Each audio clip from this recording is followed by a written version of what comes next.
Hey guys, it's So, Standing for Truth coming to you. We're live right now. This is the after show from my debate here with Snake Was Right. It was fun. It was blast. It was engaging.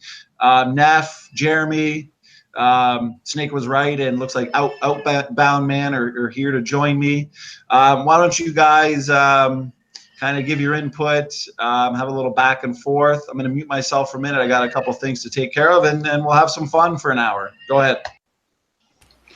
well, what I noticed was that Snake, you provided a lot of storyboards, a lot of just so stories, but there wasn't any scientific references provided.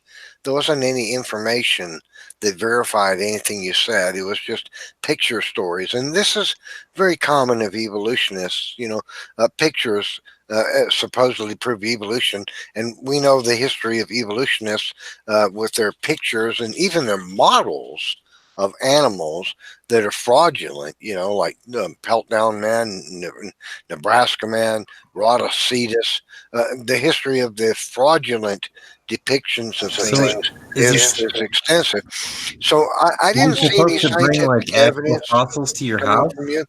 But what I did find is that Standing for Truth provided scientific references and information in his discussion. And so I just would point out then that the contrast, what I see, it's very consistent in debates between evolutionists and Christians, is that Christians provide scientific evidence for the things that they say, and evolutionists often provide storyboards. I have seen you constantly make claims without evidence, and you point to like creation websites that are just reparroted false claims, and criticizing having pictures makes no sense. He's supposed to go get the actual organism in the picture or the fossil in the picture and bring it to your house or Well, something. the Or just fossil is provide the scientific reference itself. references. The Uh, fossil is the reference, Neff. That's the Pictures are not primary source. references. Explanations and scientific data are That's the fossil. references. Pictures No, are not references. the I'm sorry. fossil is the primary source of a Pictures claim about a fossil. pictures are not references. Yes, it is. Look, A uh, picture is a I can record provide of you a that picture of a primary cheese reference. sandwich. I could provide you a picture of a cheese sandwich and a Reuben sandwich and claim one evolved into the other, and that doesn't prove that what I'm saying is true. That's a storyboard. Okay, you need scientific data to show. That's what you guys don't do. See, that's the difference. Yeah, just putting it So, next to each so other all is of what not you've the just argument. said You're straw manning. is just bogus excuses for what you don't provide. That's a straw man. No, I just responded to all that, and you're repeating it as if I didn't. No, he didn't, and not in the debate with Standing for Truth. We both just responded to you just now, and you just repeated yourself as if we didn't already respond. No, no. Neff, the Standing way for that we Truth show provided each other, scientific discussion, and Snake provided storyboards. That's the what I. way that we show each other fossils over the internet is by taking pictures of them. Yeah, it's like so basic. I can't believe that has to be Well, you explained to could have me. provided scientific evidence I that guess Taylor, produced the I guess output. pictures aren't scientific evidence. Actually, I'm kind of No, curious, Taylor. pictures don't convince you're gonna have anybody. to gather Scientific thousands of data does. fossils up and take them straight to his house, Taylor. What's the other one? I could provide pictures of a cheese sandwich and a Reuben sandwich and claim one evolved into the other, but without scientific evidence of that, I don't have any argument. I'm sorry. Yeah, we're not Showing a relying on picture, just the pictures. showing a picture of a creature that has legs and it's 2 meters wide long, and then showing a picture of a creature that weighs 1.5 tons and has no legs but tiny little fins in the anterior, and claiming one evolved into the other is a storyboard. That's not scientific evidence. It's comparative anatomy, Neff. You agree with it up to a No, point, that's and a that point is storyboard. arbitrary. That's a storyboard. You literally are resting everything on We a need story. scientific. Showing me pictures doesn't prove squat. Showing me scientific data is where you got to go. You didn't do it. Yeah, and I take a picture of the fossil so you can see it.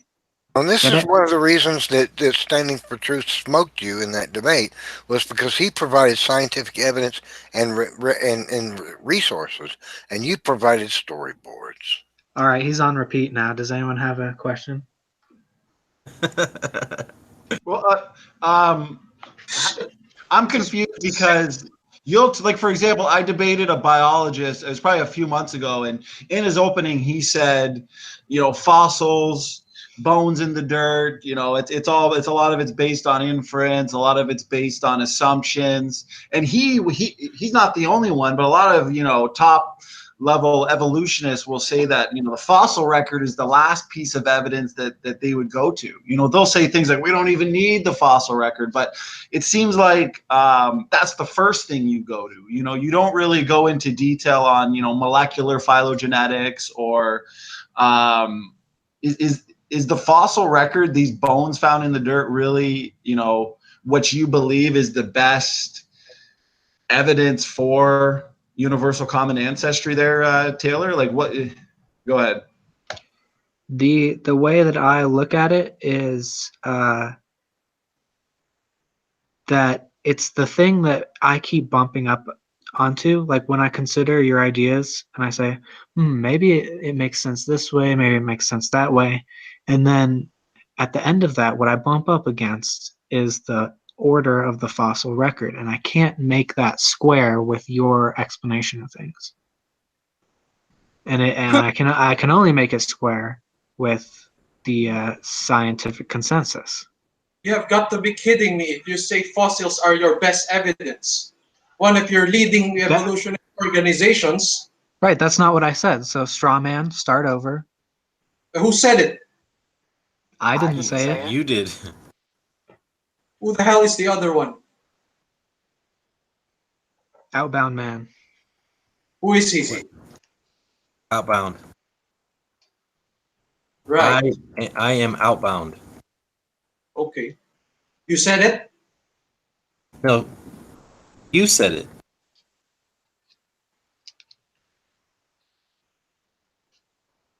I didn't say anything. Some of you said it. You strawmanned Taylor. Taylor, what do you believe? If somebody asks you, hey, prove to me universal common ancestry, what's the thing that, what's the number one evidence you would point to demonstrate universal common ancestry to somebody who doesn't believe it? What form of evidence would you go to first? Did he not just say fossil? There are entire classes dedicated to this, so it's not like there's one piece of thing. I think as a soundbite, you can say the order of the fossils. That's real simple to say. Specific. What do you mean order of the fossils? The geologic column? So are you saying the fact that certain species are only found in certain layers, the fact that like layers repeat, like there's sandstone that will be repeating, that doesn't happen when we see sediments settle down and sort by density. Wouldn't you say the DNA is the strongest evidence? The DNA is the genetic markers in DNA is evolution's best evidence, not the fossil record. So Taylor, can you please elaborate? What do you mean by so the order of the fossils is your best evidence? Do you believe in establishing parentage, Jeremy? What? Oh, not this. Do you have parents? Because we can DNA test you and prove that you're the offspring of your parents and not the guys down the street. Oh, please, you're not putting forth this. I know what he's talking about. I mean, that's a pretty open and shut case. I don't know how you can nothing. You guys believe you can test for Neanderthal DNA in humans? Unrelated to different species. So you don't think we can tell you're related to your father? You're giving me a break. Are you serious? You're talking about genetic similarities so incredibly close, and then talking about enormous gaps in genetic similarity and claiming that. It's such a massive extrapolation. You've got to be kidding me. Please. Now, wait a minute. My parents and grandparents were human. Why Their is- parents and grandparents were human. How far do you have to go back before they become non-human? So you're That's so where you're the fairy tale begins. so You you're can't saying take you that agree with me. data and then say that whales, pine trees, bacteria, and humans are now related through common So you ancestry. agree so you agree that we can establish parentage between Of you and your course. father. Okay. Of Now course. now what about between you and your grandfather? He is referring to uniformitarianism, extrapolating what we see today But not you and about a chimpanzee. Why not? You Because agree? firstly, because of the thousands of DNA recombination hotspots in the genome of the chimpanzee and the human being, not one of them aligns with the other.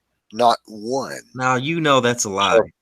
No, that's a scientific fact. You know that we Look, can. I just told you science, and you don't believe it. No, you That, know that that. is a lie. So- 80%. So none of the recombination hotspots in the genome of a chimpanzee align with human beings. Not one. Now, if human beings and chimpanzees were a common ancestry, and evolution should preserve these recombination hotspots, but to shuffle them so greatly in the time it takes for the human and the chimpanzee to evolve from a common ancestor would be a genetic change so utterly drastic it would actually cause both species to go completely extinct.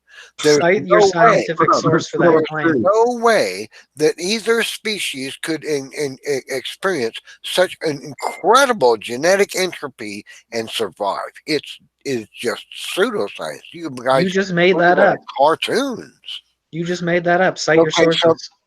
here's a science. 80% of the proteins in the chimpanzee and humans are not Differ by one nucleotide. So that's a that 99.99999% is a similarity. profound when it comes to You were protein. just refuted yourself. When it comes to proteins, one amino acid makes all the difference in the world. Or none. How, You or actually in don't how know it's anything formed. about biochemistry. But It can that's actually not encode for the that's exact same amino that's acid. not the point. The That is point exactly the point. the point is that none of the recombination hotspots in the chimpanzee genome align with the human. Not one. No That's a one fact. cares. That's a red herring. So that means that recombination hotspots cannot have been willy-nilly relocated in the genomes of humans and chimpanzees Why not? because this would constitute a mutation load that would be so devastating that both species would go extinct. Cite And your now, how do we sources. know that? We know that because scientific papers have observed the effects of moving by genetic mutation a recombination hotspot when it gets relocated by genetic recombination, and the effects are devastating. People experience things like That's not Down true. syndrome That's and not true. no, Down syndrome. Not in all cases, Neff. Are So that results. just No, we've debunks your seen- claim. No, we see, have- so We have here's what we see: multiple. is you guys say, well, not in all cases, but the chance. Right. So No, we there- win. In almost every case, that's the case. We have that's examples of it. It just takes one. We have examples of it in zebras.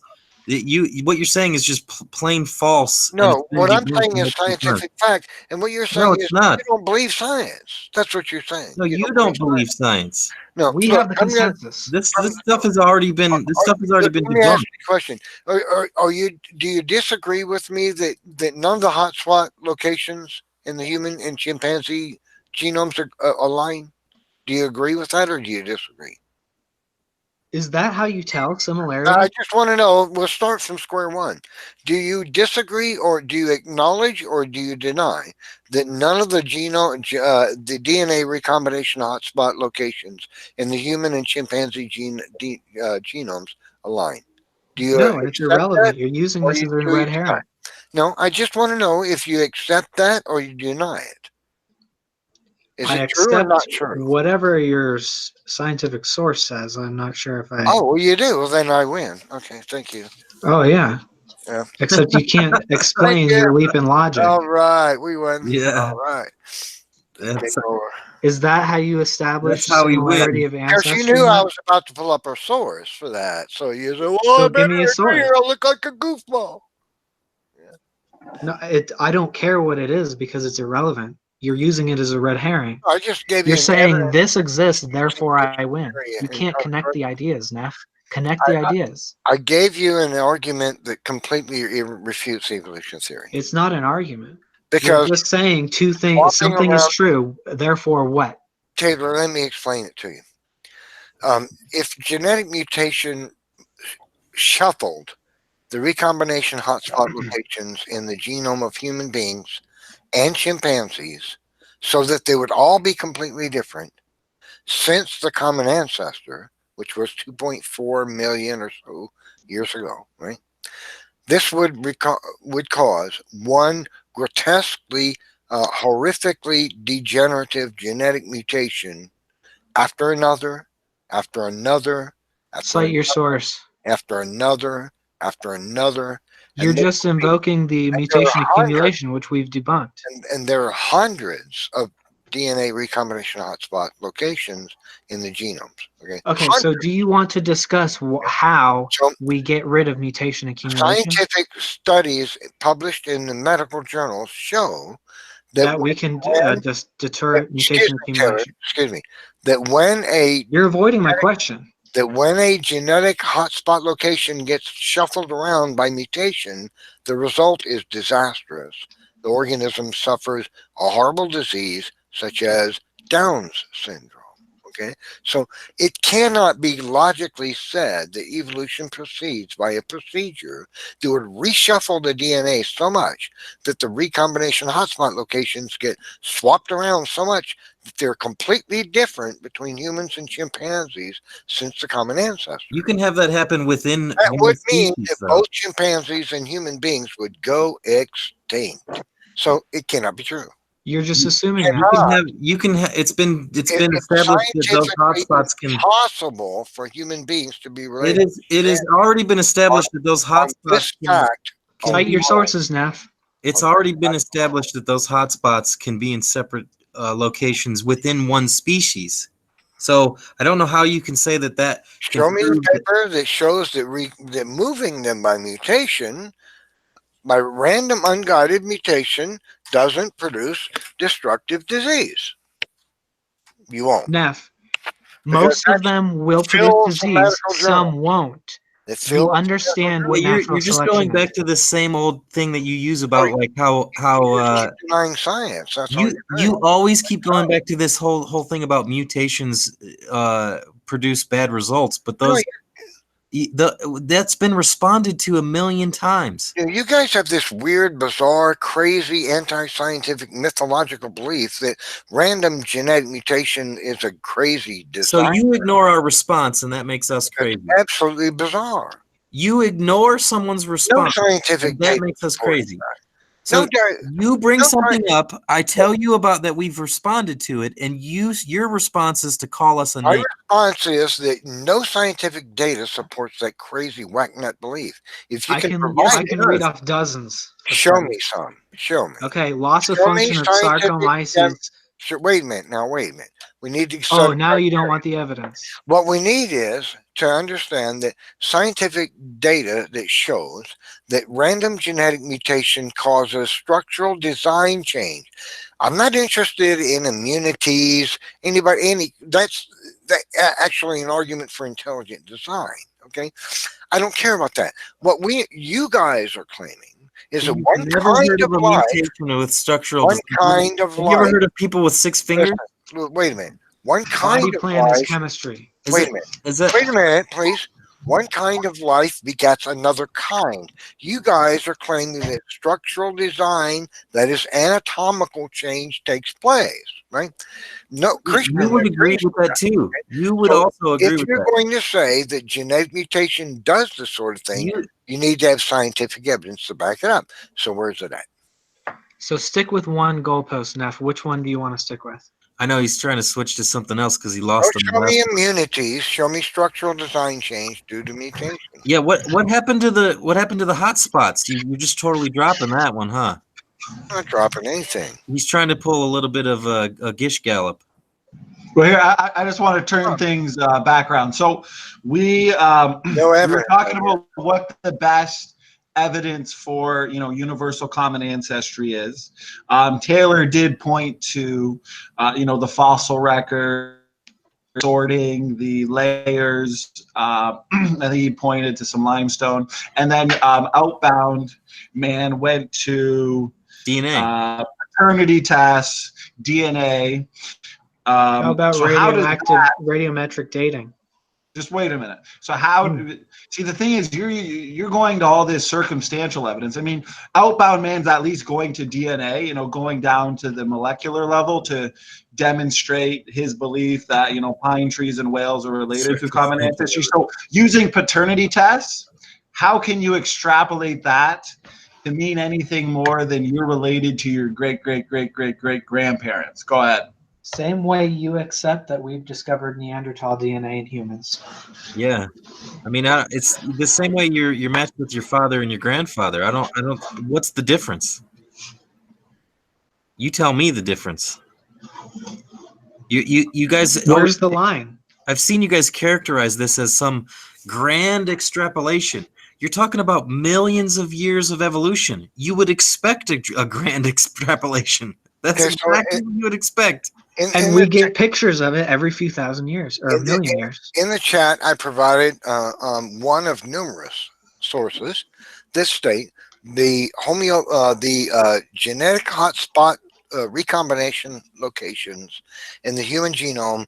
None of them align with the chimpanzee. Not one. You can have hotspots that don't align within one species. There's thousands of them. You can have for this to happen. By change. Let me finish. Don't talk over me, please. You can have your within one species. Let me finish my statement, okay? I know you're eager, okay? But here's why won't you respond to that? Last time I said it, you had no response. You can ask me the question when I'm finished with my assertion. Hold on. You switched over to a different topic last time. Here's the thing. None of them align between chimpanzees and humans. You're just repeating stuff you already responded to. You need to be quiet and let me make an assertion. Okay? Let you repeat stuff you've already said? So you need to grow up and stop trying to talk over somebody. But you're just repeating yourself. But you're eager and challenging. I just want you to respond. And we're trying to get you to not straw man.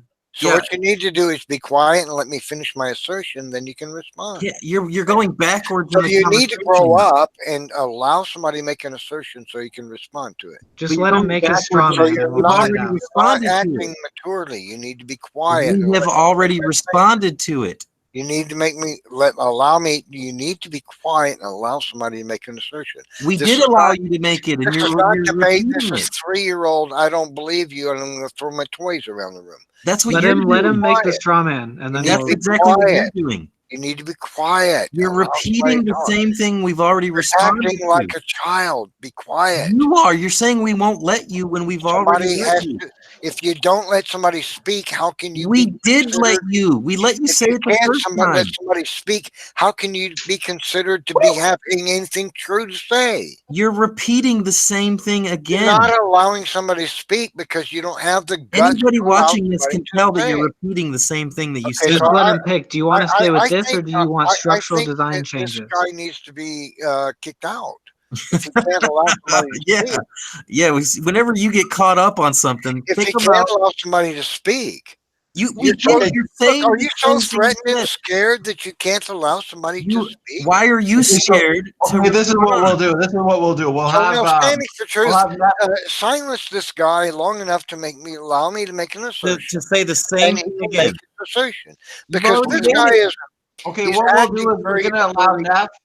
Neff, if you could Neff, if you could make your assertion, your statement as brief as possible. If we let him ask his question. Just can't simply shut his mouth. If we let him do this again, can we get an agreement that he still can't? Can we get an agreement? Stop talking. Can we get an agreement that if he's afraid of the evidence, so he wants to pretend you can't hear it? But you've already said it. His tactic is to make sure that nobody can hear it because he wants talked over you. If we let him say this again, can we? So I don't know what to say. Okay. This is what we'll do. Just let him go. Okay, everyone's going to stay. silent. We'll let Neff make his point, and then Outbound Man can give his rebuttal to it. And if he has a follow-up question, we can go from there. I know Jeremy has a few things he wants to say as well, and then we'll just kind of go. We'll go from there. So we'll start it off with Neff as brief as possible, and then we'll go to Outbound Man and to Jeremy. Go ahead. Wow, great Scots, man. Okay, so the scientific evidence here from Science Daily, a very secular website, and I've got numerous other sources for it. This is not something I'm making up. Here's another, okay, from Science Daily, also another Science Daily website, and there are science journals and medical journals that all state the same thing, okay? The human genome recombination hotspot locations and the human genome and the chimpanzee genome do not align. None of them. And there are thousands of them. What these are is, imagine that you're looking at the Earth from a helicopter, okay? And you see that lots of automobiles come and go from certain locations. And you're wondering what's going on there. So you zoom in and you find out, oh, those are convenience stores. And cars are coming, somebody's coming in to buy their cigarettes and their gasoline and their beer and their Cokes and everything, and they come and go. And these are like the convenience stores of the neighborhood, right? That's what a recombination hotspot location is like in the genome, right? It's a place where lots of genetic information is being read and written at a specific point. It's a critical location where information that determines the biological function of that organism is critical information is being processed. Okay, there are thousands of these in the human genome and the chimpanzee genome. Not one of them aligns. They're different locations throughout both the human and chimpanzee genomes. Now, if evolution were true, it would not be possible for those recombination hotspot locations to not be preserved, because evolution claims to preserve that which is beneficial. It should have preserved them. But even more importantly, we know from the medical journals that mutations which recombine, which swap out and rearrange the chromosomes so that the recombination hotspot locations get moved around, produce horrific diseases like Down's syndrome and others. Now, we cannot say that evolution proceeds on the back of a process that would ultimately result in the organism being so profoundly mutantly deficient that it would absolutely go extinct. And that's what would have had to have happened to humans and chimpanzees for all of the recombination hotspot locations since the common ancestor to have been shuffled around by random mutations so that none of them align. And that proves evolution between humans and beings and chimpanzees is absolutely scientifically impossible. Okay, perfect. Outbound Man, go ahead there. Okay, if since we let him finish that, can we get an agreement that in the future, when he makes a claim and we respond to it, that instead of changing subjects or repeating the same thing again and again and again, that in those situations we would be allowed to interrupt and try to hold his feet to the fire and keep him going forward in the conversation instead of taking it backwards or taking it off track. Sure, but don't constantly try to stop somebody from speaking. Well, what you just explained, you've already explained multiple times. Okay, so give me a response to what I've said. You've already explained it multiple times. The only difference this time was you added the store analogy, which wasn't even necessary. I mean, other than that, we've already responded to this. I haven't heard a response. I know, because if you want to just reiterate your response to it there. I will reiterate my response, but before I do, I'd like to also say that the reason why I know he repeated is because I did listen to him the first time, and the reason why he doesn't know our response is because he's the one who's not listening. Stop pretending we haven't heard you and give us a response. Yeah, well, you need to stop playing pretend. This is the thing; those hot spots you can find occurring within one species. So that there's no way that can be used as evidence that two different species can't be related. And your claim is that all these Wait, could you repeat what you just said? your These hotspots we find in different species. What no was that? in the same species. Okay, so we find hotspots in a species. Is that what you're saying? No, Okay, so clarify because you're not very clear I about. said the shuffling of the hot spots. Okay, so shuffling of hotspots. What? We find within one species you can have these hotspots in different locations. Can we move forward? The recombination hotspots recombine themselves. Yes, they do. And what happens when they're shuffled in chromosomes? So you still don't understand basic natural selection. So The you're bad not mutations, you're interrupting me, Neff. The bad mutations don't survive. The very rare ones that are not deleterious can survive. Well, Very that's basic stuff. mythology. No, But what you're I'm not gonna have understanding to is jump in there because it's a because you chromosomal rearrangement that would have to have had to have taken place to recombine them all. Otherwise, we'd find patterns in the chromosomes where the recombination hotspots had migrated to some degree, but not grotesquely. The problem is that since none of them align and they're so grotesquely rearranged, the only way to account for this would be chromosomal rearrangement. That's what They don't all happen at once. now, for chromosomal rearrangement to have occurred so that none of the hotspots locations are anywhere near each other and so grotesquely out of alignment would require chromosomal relocation. No, And, just and chromosomal rearrangement causes things like Down's syndrome and other horrific disease. You said that already. Right. So it can't be true. It You're just can't have happened. just repeating the same thing that ignores the natural selection. I don't think you're understanding what I've said at all. I do understand what you said, and Do you really? Yeah, you're saying that it results in defects. No. It's not hard to understand. Yeah, chromosomal mutations, which cause chromosomal rearrangements, cause horrific diseases. Yeah, those guys die. What happens to the few that don't die? Right. Yeah. So, for They all pass of on the the gene. recombination hotspot locations in human and He's chimpanzee totally ignoring you. to be so completely different. He's just going to pretend you didn't say it. Listen, this is the thing. It would require the rearrangement of the chromosomes. Now we know the extremely detrimental effect of the rearrangement of chromosomes. It causes horrific disease, and we can't say evolution proceeds by causing diseases which make individuals so undoubtedly unfit for survival that they can't be part of the genotype. Do you understand that? Do you?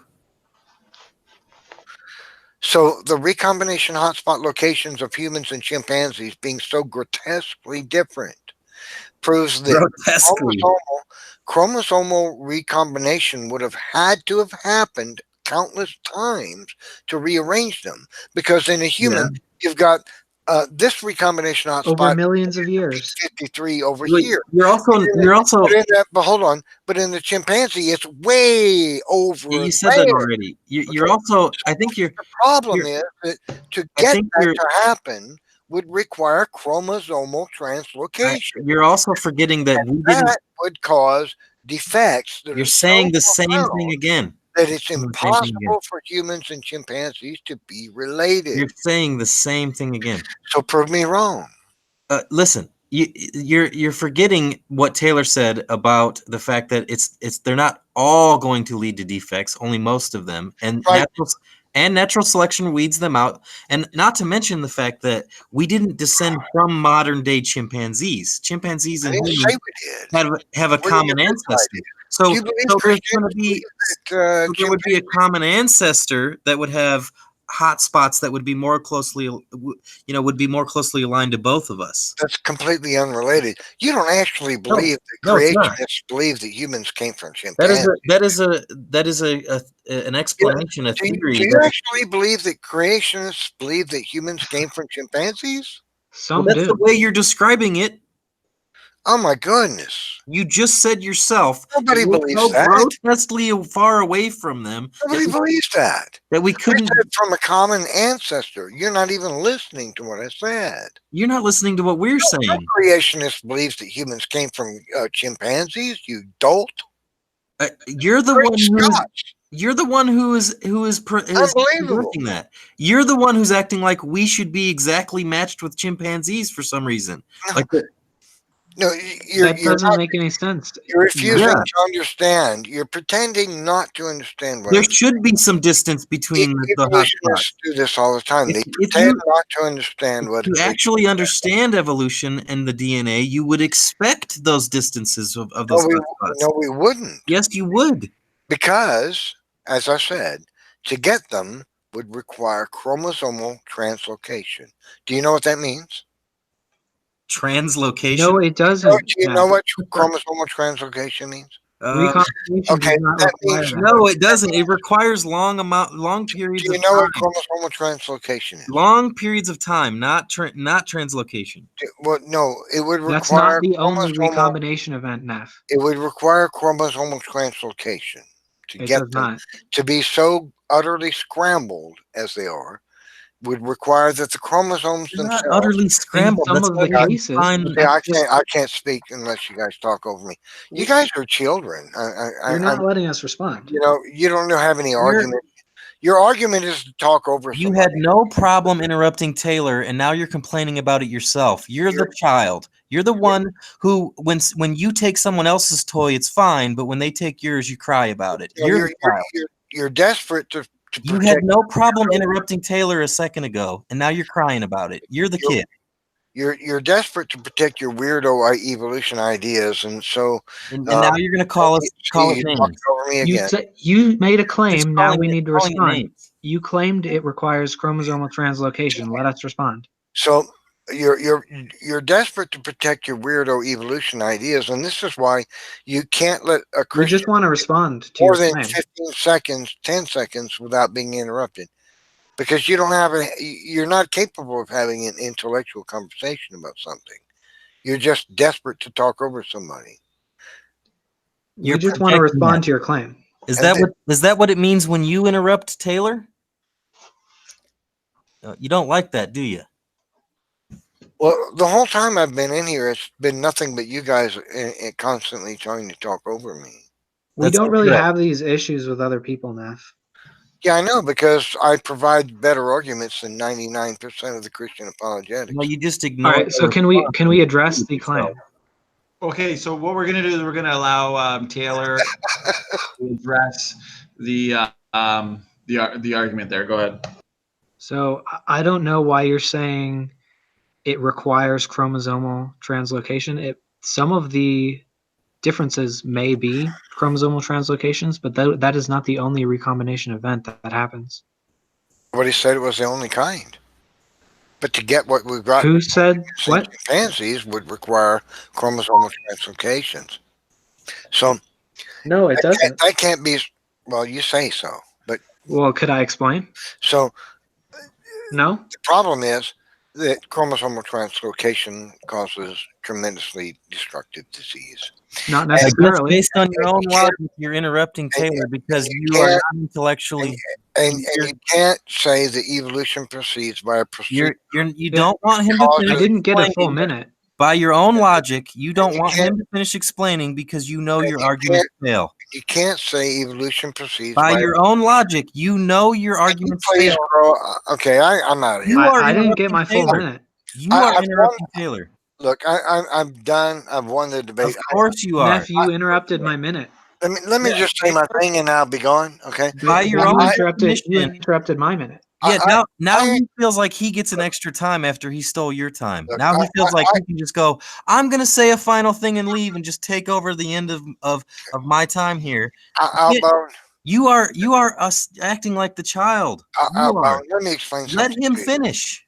Okay. So what we're gonna I'm gonna stop this right now real quick. Have an Um, intellectual I'm discussion. gonna If children in here are unable to have one, Just let Taylor I'm finish. not interested. Okay. Why are you interrupting children, Neff? If you so what guys we're grow gonna do up, is we can because have. I'm curious. I'm curious Okay. to the response. What we're gonna do is we're gonna okay. Well, he's gone. Taylor, Jeremy wants to touch base on the ordering of the fossils. He feels it was left hanging last time, and since that seems to be a major reason why you accept, I guess, long ages and evolutionary theory, did you want to give just a brief synopsis as to what you mean by that, and then you and Jeremy can go back and forth a little bit? Go ahead. Since this is Sure. live, can Taylor first finish his response to Neff's, just for the audience? Yeah, I was gonna. Yeah, go ahead. So he's essentially, so he's saying that because a chromosomal translocation occurs, that it must be deleterious. That's false. And he's saying that all of these recombinations of hotspots are chromosomal translocations. That's also false. And all of these recombination events are deleterious. That's also false. Some of these are not. So some recombination events just occur within a single gene. Some occur within the same gene. Some of them across chromosomes, not all of them, and they're mixed. And so we would see a host of them. Neff is trying to use this. He's trying to twist the argument to basically say that all of these are so radically different that they could have never occurred. I don't know if Outbound Man wants to. I was just going to say he can't demonstrate that. He wants to act like it's got to be so radical, as if there's not these huge periods of time in between to allow for such jumps. You know, for at least the size of the jumps that we see are expected in those periods of time, and that's what he's trying to mash up. Does that sound wrong, Taylor? It No, only works. That's right. It works if you assume the long ages. Neff is not assuming that you are, so you think it works for you. Yeah, Is it? I agree.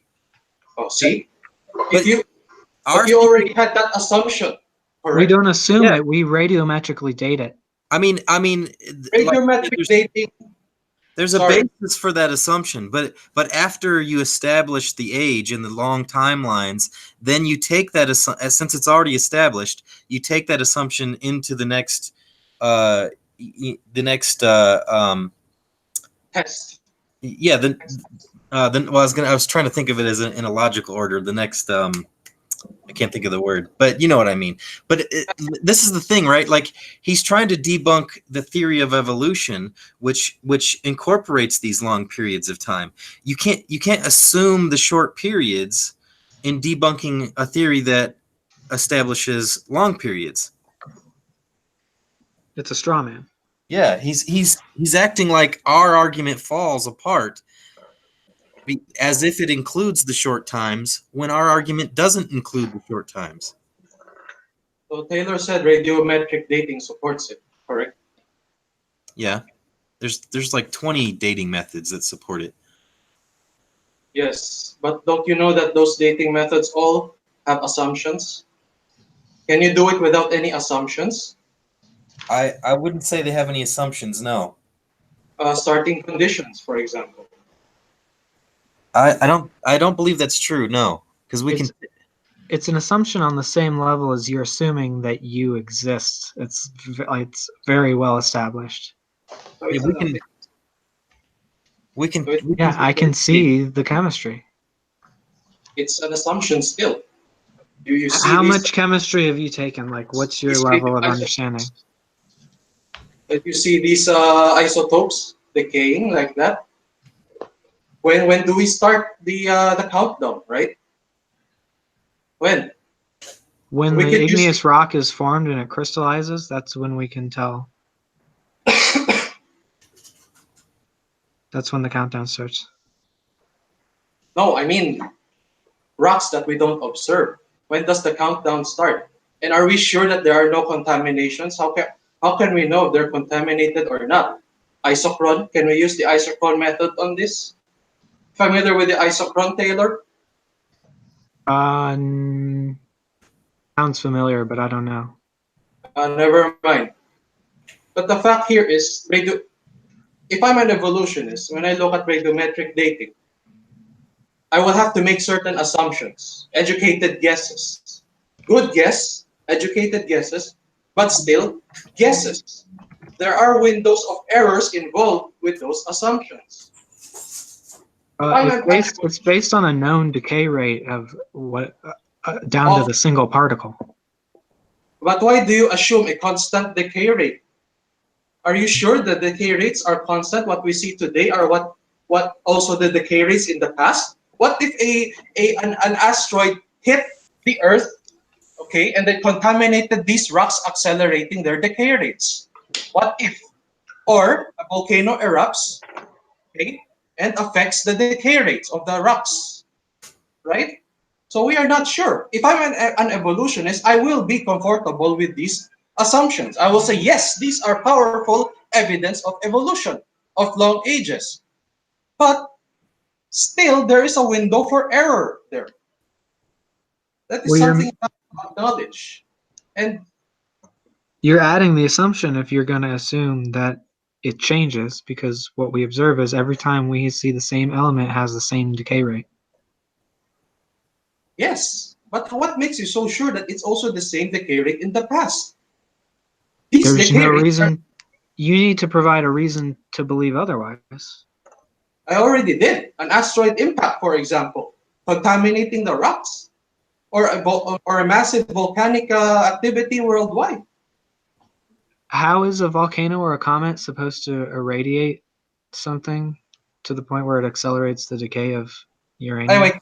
Excuse me. See, now I've heard this debunked before, and I have to admit I really don't understand it. But you can easily Google this stuff. And I can read this paragraph here. Maybe you can make sense of it, Taylor. It says, with isochrone dating, we also measure a different isotope of the same element as the daughter, and we take measurements of several different minerals that formed at the same time from the same pool of materials. Instead of assuming a known amount of the daughter isotope, we only assume that the D over D2 is initial, and I'm guessing that's the daughter isotope of two different samples, is initially the same in all samples. Plotting P over D2, which is parent over daughter 2, on the x-axis and daughter over daughter 2 on the y-axis for several different samples gives a line that is initially horizontal.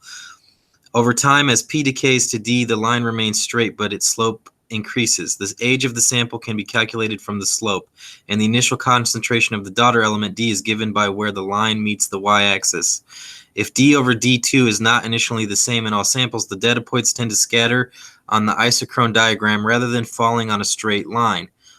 So if they fall on a straight line, then you know the starting conditions, right? Like, so we have a way. I don't understand a lot of that, but basically they have a way of establishing the starting conditions.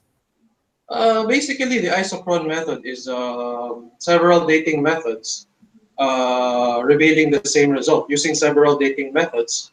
And then when they give more or less dates, then we can tell this. No, you're not okay. So the isochrone dating method, it assumes the starting condition, right?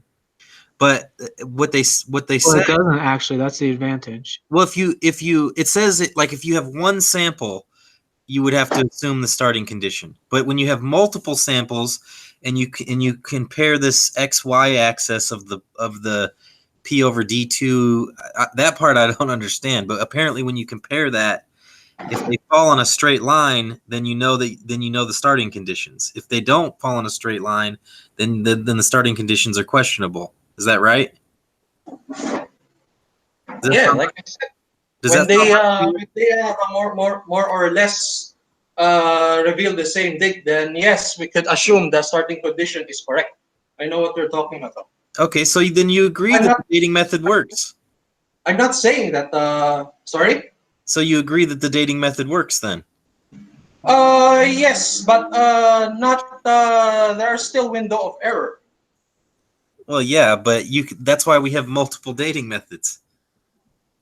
Yes, but for example, there are. This is the Grand Canyon, right?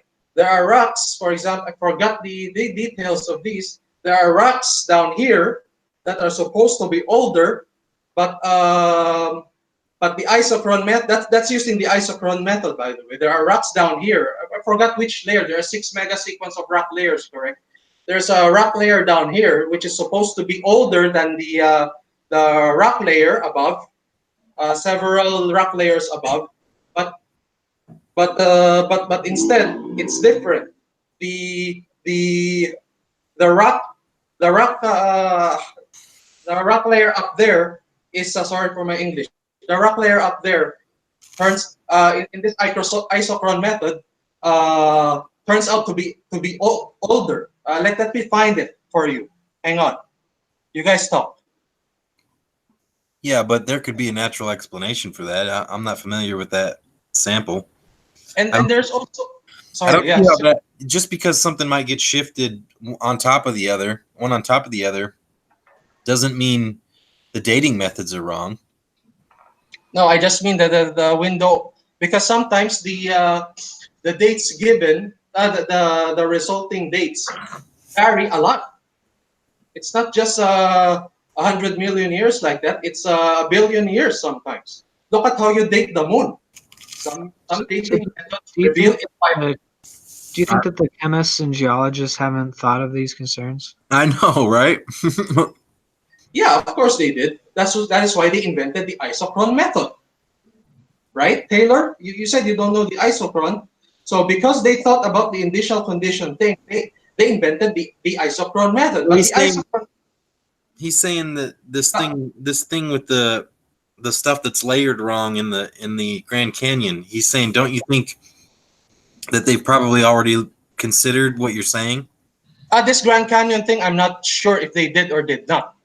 So you But, so you just look stuff up on like a creationist website and you never look. No. This is not a creationist thing. I read this in the evolutionary literature a long time ago, but it seems like nobody bothered to. Yeah, but if it was in mainstream literature, why would there not be at least a hypothesis for it? Because they said that the differences are isn't significant. So The difference in dating? But you just said the differences were so massive. You said it was millions of years. for the moon, for the moon, right? I said the moon. Yeah, the moon. Some dating method reveal 5 billion, some 10 billion, some 20 billion, right? I think you guys know that. I thought we were talking about the Grand Canyon. Asteroid It explosion. is. We are talking about the dating methods on a more or less reliable. But as long as there is a window for error, that is enough to question it. What? So the moon doesn't have What we're volcanic gonna do here, activity. what we're gonna do here, Rock. just because we've only got another, because I said for the after show we got about an hour after Taylor and I's debate. Just bring up the fossil ordering real quick. Go back and forth with Jeremy on that, since that was kind of your main point at the start of this, and you can jump in there too, Outbound.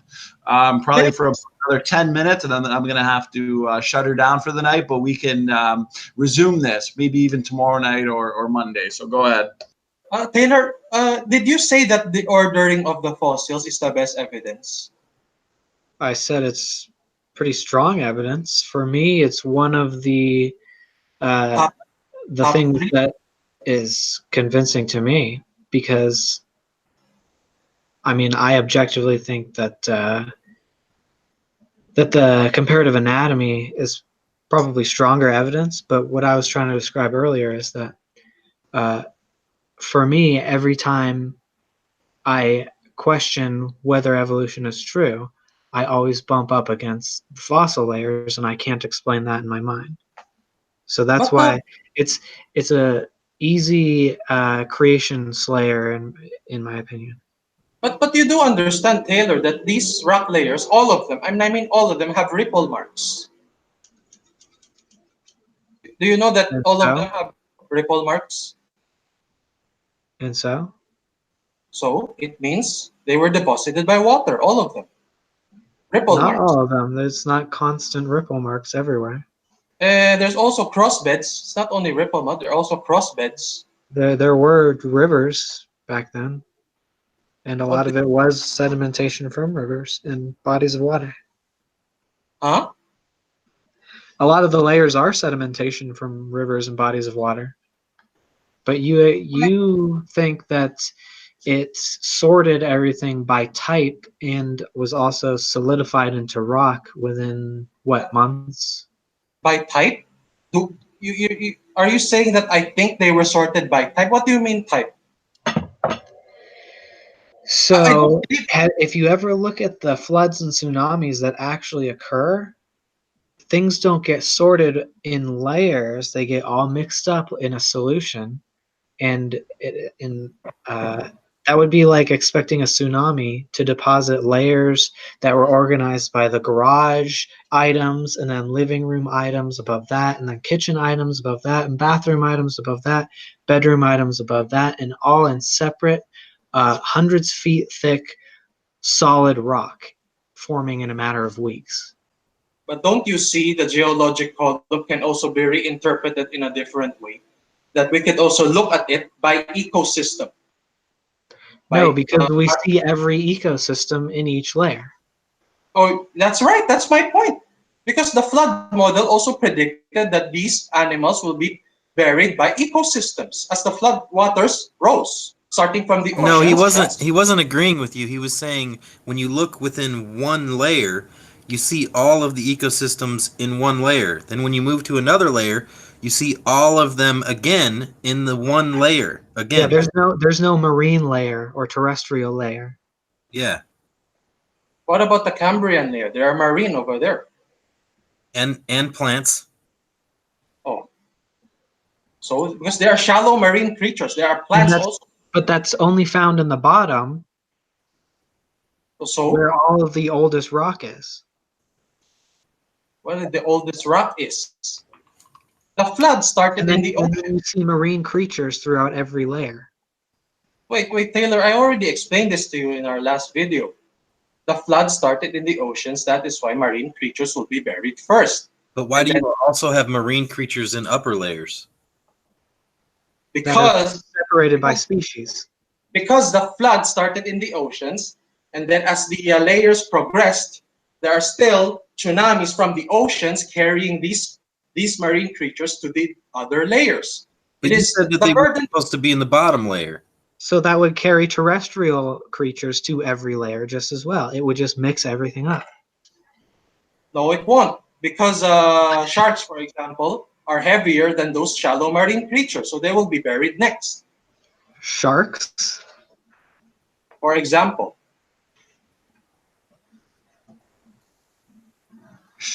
Sharks have neutral buoyancy just like most sea creatures.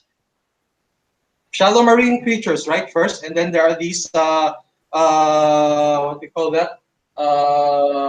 Deep sea marine creatures are next in the geologic column. Correct? But they're conserved. We see marine creatures in every column. Oh, so I already you don't get it. The flood started in You're the flipping between these different models without synthesizing them. Okay.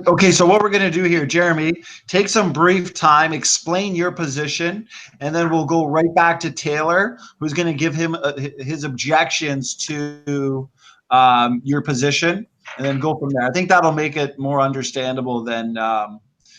Okay, go ahead, Jeremy. okay. The flood started in the oceans, right? The Bible said that. Okay. So the first waves of tsunami, these tsunamis don't need to be a super high. Maybe like the Indonesian in 2003, it could start like that. Who knows? We don't know. But since these tsunamis would really weak at English. All right, which creatures live near the shores or the coasts? Shallow marine creatures, right? So Humans logic. live near shores too. What? Humans live near shores too. That's one of their favorite spots. No. According to the Bible, humans did live on higher elevations. There's actually Bible verses that said humans live on higher elevations. So Yeah, but the they were Bible not. is not evidence of anything. We have a historical record here that humans did not live on the shores. We wait a But minute. We gotta let We Jeremy have, go. 'Cause Standing for Truth said he's gonna get his time, and then you'll. And yeah. then, yeah, but it's okay. I want to have a free what's the English word for this? okay. Want to use your Uh, time that way? All right. Sorry. humans, humans, according to the Bible, they live on a place, on a place where there are four rivers. And when you live on a place with four rivers, you know you're on higher ground, correct? But why can't I use the Bible as evidence? It is a historical record, and it helps me explain why humans are not in the bottom layer. You have to independently confirm what the claim of the Bible is, because just because it's recorded doesn't mean it's true. Yeah. The Bible said that the humans live on the higher layers, higher ground.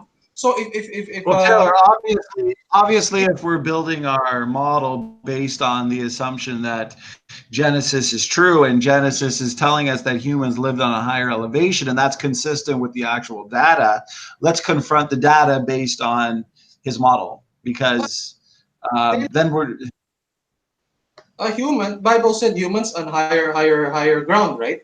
And what do we find? So What do we no find? humans lived on the coasts in the time of the flood, is what No, you're they trying to tell me. no. By default, I don't know if default is the correct English. The Bible said that humans live on higher ground, on four rivers. They say it said. And then, where do we find humans in the fossil, in the geologic column, on the top layer, exactly as predicted by the Bible? But you do So realize people live like on the beach that's today. You cannot by the apply ocean, what's right? today. So what's the difference? That's today.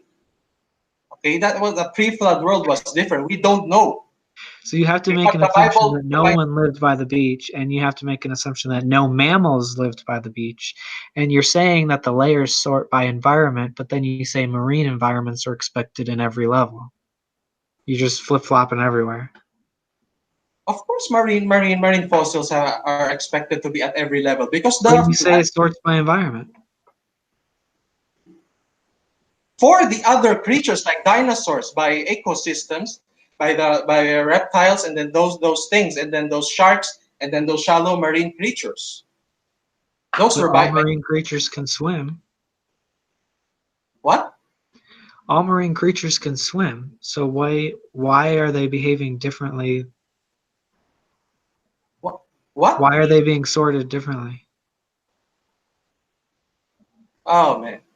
Because, like I said, the flood started in the oceans, and then those tsunamis will then go to where? Where will they go? The shores, right? It's gonna The sweep. Have you ever actually seen a tsunami? It's gonna sweep everything up and mix it all up. At the I am. I said the tsunami at first during the beginning of the flood may not be as high as you may think, right? What you are thinking right now. I said that you can rewind this video. then the Okay, layers wouldn't be vertical; they would be in a concentric circle. it what? Then the layers would not be layered vertically; they would be in a concentric circle. You would see things buried around the edges of land, and then you'd see things buried more inland. That's not a vertical stack. Yeah, that's what we see in the If, Grand if you're Canyon. saying that things are buried where at their location, we'd only see vertical stacks if they're swept up and mixed up and then deposited. If they're buried at their present location, then You we are would forgetting, we would expect to see concentric circles of burying. you are forgetting the fact that these tsunamis are carrying sediments, and when they carry these sediments and are sweeping these shallow marine creatures, they will migrate these shallow marine creatures to a different location. So it buries them at their location, then picks up that layer and deposits it on underneath the next layer that's more inland. Go How does that somewhere. make any sense? They have to go somewhere, right? That is why we find. That is why we.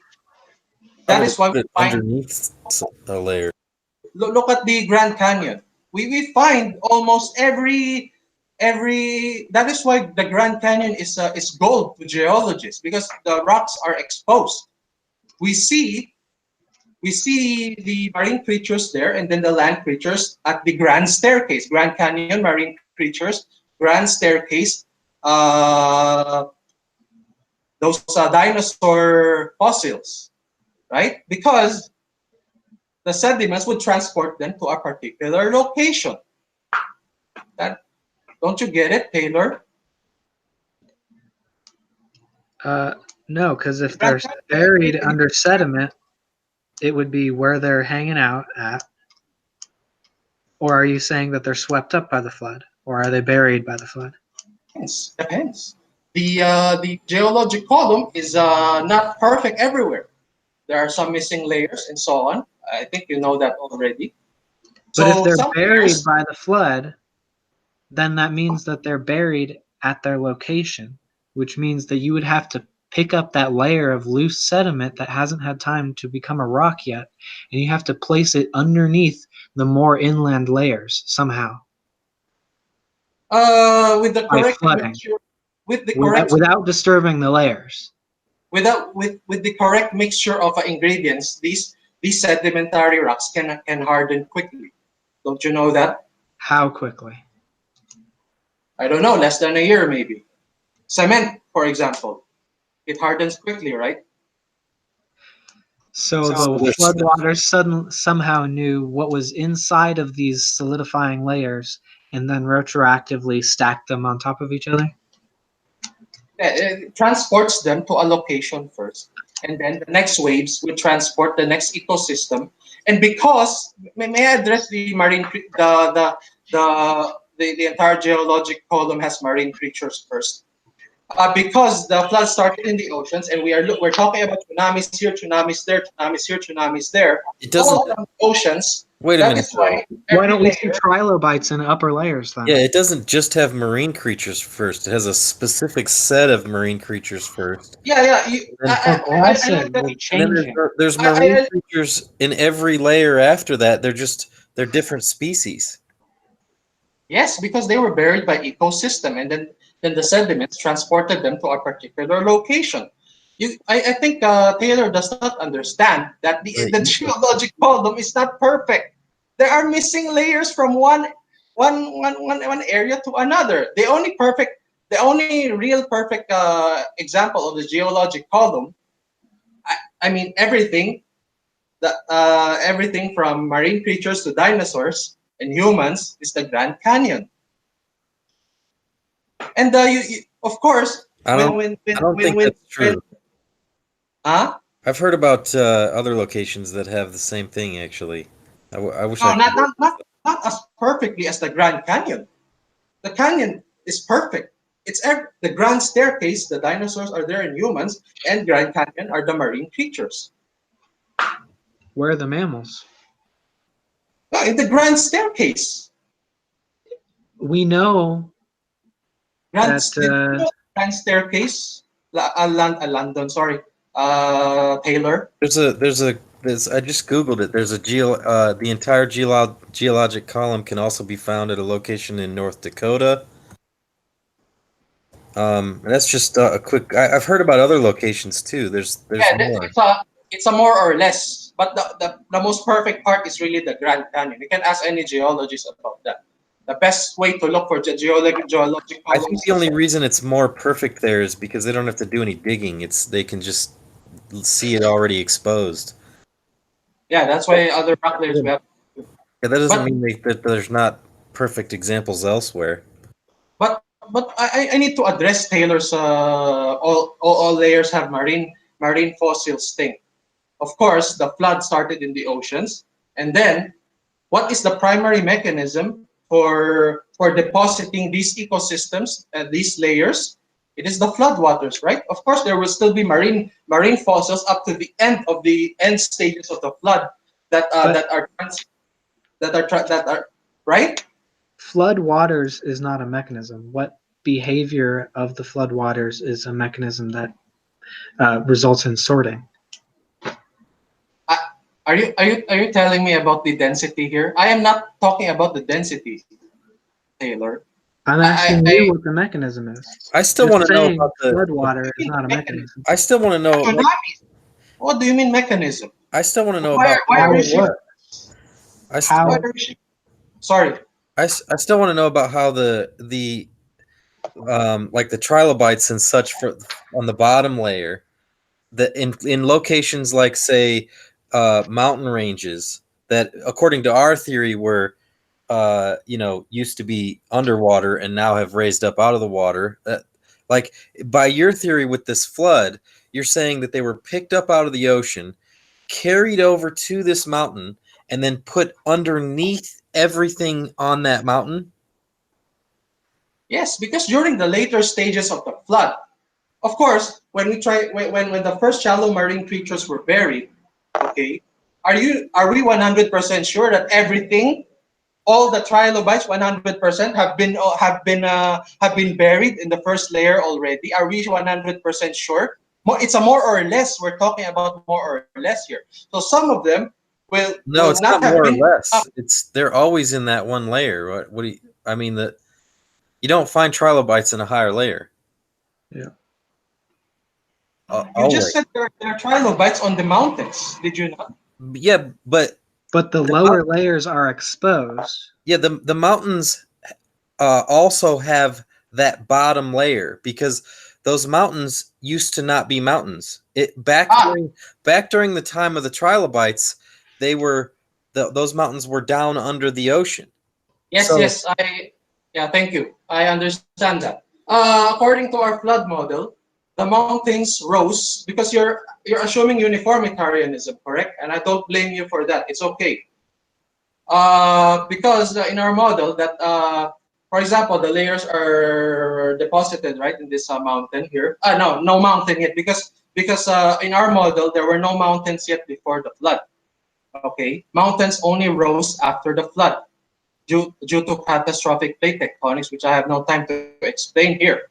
So when these layers are deposited right here, okay, let's say in the first layer, okay, in one layer like we guys agreed on, okay, and then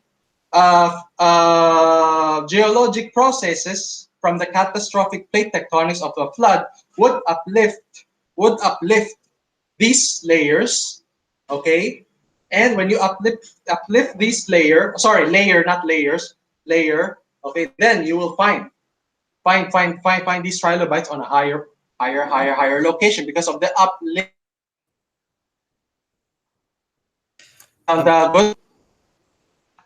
And one more thing, guys, come on. Why are the trilobite fossils that we find? Why are their footprints always on a different elevate always higher than the trilobite fossils?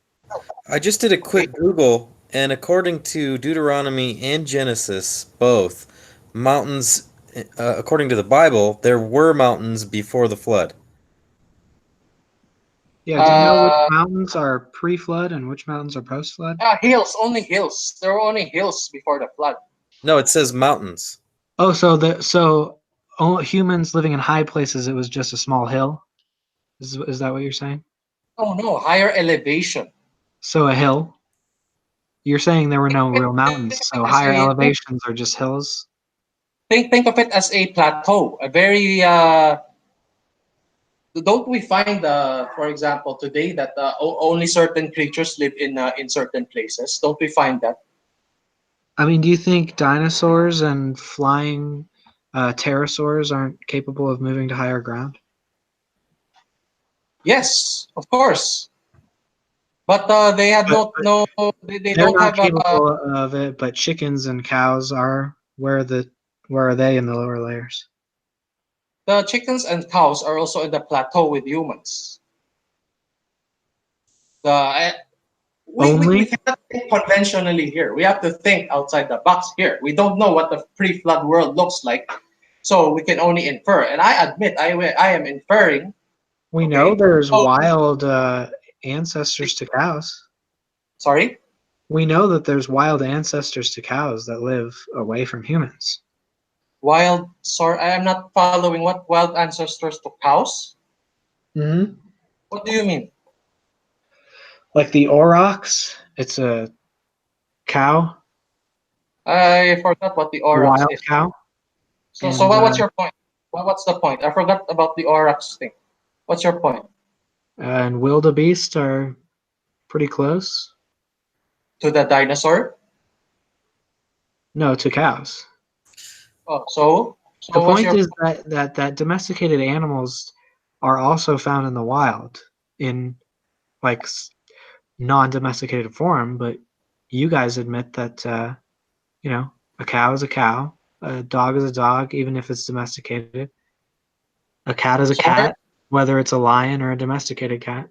so in short, Taylor, where the whatever the animal that you state, which layer is it? In which layer is it? Which animal? Yeah, no. The cow. What is the other one you said the what? The aurochs. Yeah, where is it? Which layer is it? Those were extant during like medieval times.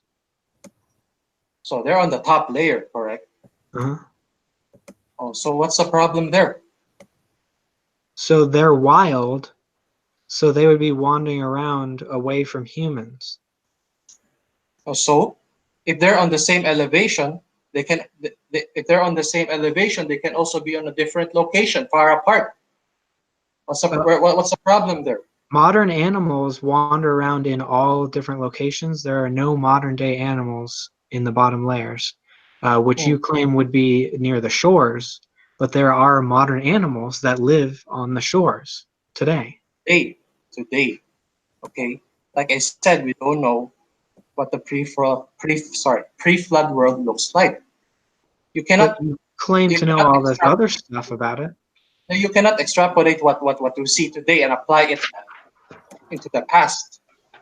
That's uniformitarianism. You're using evolutionary uniformitarianism here. And I'm willing to admit I'm inferring. You have to make more assumptions to get rid of uniformitarianism.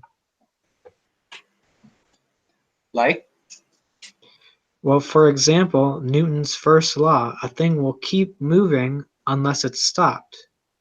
mhm, There's no reason to infer that something is going to change unless you can point to the change. contamination. About the rocks that we talked about If you don't, previously. if But you that's don't, just a speculation. if You don't know what apply happened. uniformitarianism, everything becomes unintelligible anyways. Yeah. I mean, Yeah, you have to assume it, otherwise you can't make sense of anything. yeah, we can't do science without the assumptions. So I'm just pointing it out. For example, the Big Bang, correct?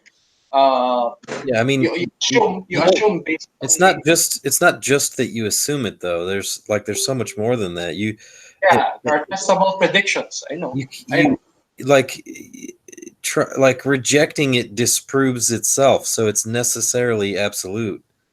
Yeah, but allow me to give you an example of the Big Bang. We infer that the Big Bang started from a singularity because of uniformitarianism.